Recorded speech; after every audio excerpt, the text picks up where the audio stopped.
فذهب عمر إلى رسول الله صلى الله عليه وسلم، وكان ثم بواب لرسول الله صلى الله عليه وسلم يقال له رباح، فقال: يا رباح، استأذن لي في الدخول على رسول الله صلى الله عليه وسلم. فاستأذن رباح فسكت النبي عليه الصلاة والسلام، فرجع رباح إلى عمر فقال: ذكرتك له فسكت.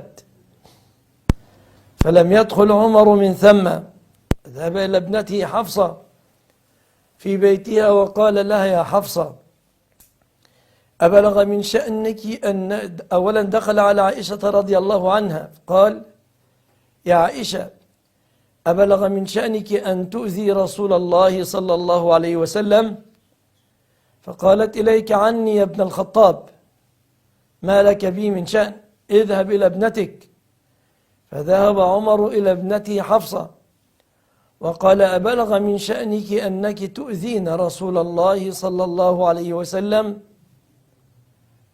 عسى ربه إن طلقكن أن يبدله أزواجا خيرا منكن، مسلمات مؤمنات قانتات تائبات عابدات سائحات ثيبات وأبكارا.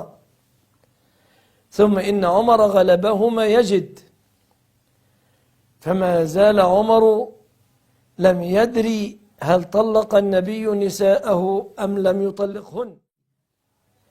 ونزلت على رسول الله صلى الله عليه وسلم الآية: عسى ربه إن طلقكن أن يبدله أزواجا خيرا منكن، مسلمات مؤمنات قانتات تائبات عابدات سائحات ثيبات وأبكارا. فعلى هذا فالآية نزلت موافقة لعمر بن الخطاب.